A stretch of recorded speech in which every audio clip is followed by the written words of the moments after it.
هلا حركة عادية إجمال، يعني مو هالشغل. أنا ببيع إجرابات، ما بعرف أقرا، عشان هيك تركت عالتامة.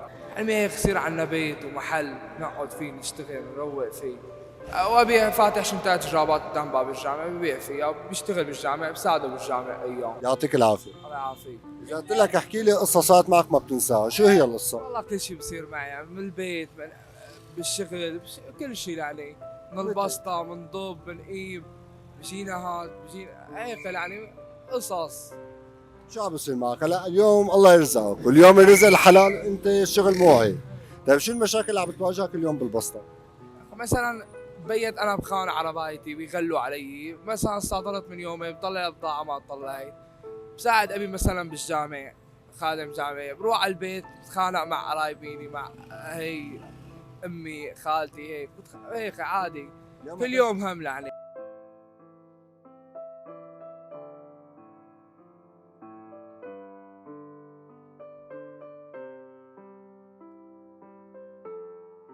اليوم انت شايل مع ابوك الحمل ولا في اخوات شايلين معك؟ هلا اخواتي اثنين صغار، ابي موظف في الجامع، بجيب اغراض على البيت، بساعده شوي. يعني انا مصروفي حالي، ما باخذ منه شيء، بجيب لهم اغراض للبيت. شو ما الله بيكرمني بجيبه. اذا ما في شغل ما بجيب اغراض مثلا. بجيب بضاعة من السوق، بكون متدين من العالم بعطيهم الدينة هيك مثلا.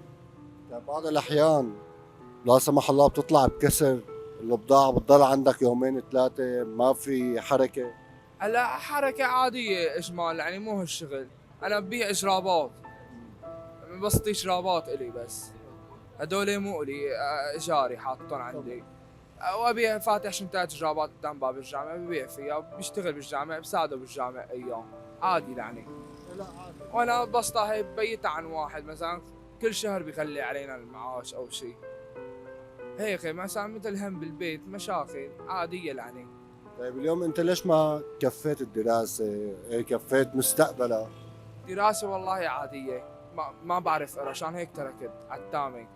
ما بعرف أقرا زيادة، تركت الدراسة.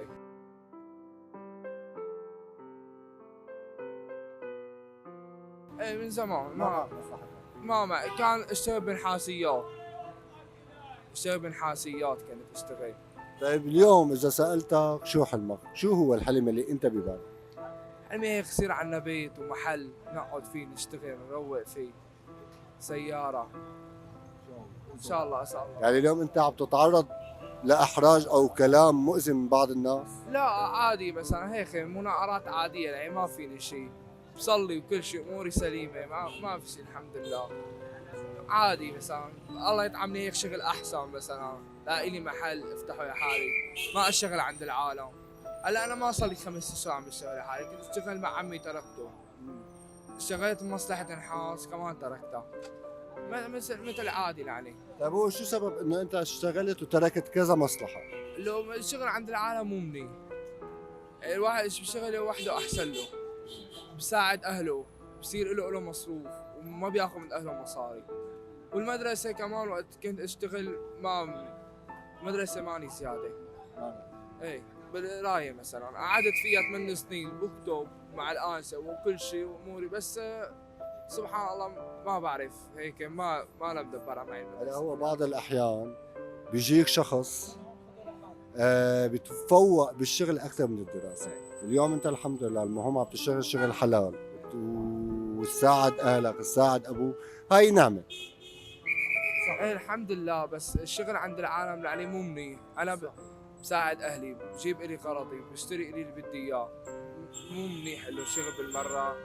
الشغل لحالي احسن لي. بسكر امتى ما بدي، بروح امتى ما بدي، يعني عادي الشغل لحالي. وهو اضطريت اتدين من العالم جيب بضاعه، بس الحمد الله بيكرمني، الرزق على الله. يعني شو ما بي الله بيكرمني. الله يوفقك يا رب ويرزقك. على راسي يا معلم. اذا بدي منك كلمة حلوة تحكي لي اياها على الكاميرا، شو رح تحكي؟ يا رب يرزقنا ويفرج على هالبلد، وينزل كل شيء يا رب. ويعني يزبط كل شيء اذا الله راد، ويطعمنا كل شيء يا رب. شو انا تشرفت فيك. امين على راسي. عندك مشكلة بعرض الحلقة؟ بشو مثلا؟ إذا عرضنا الحلقة على النت عندك أي مشكلة؟ عادي ما بيأسي. الله يقويك. على راسي يا معلم، تكرم.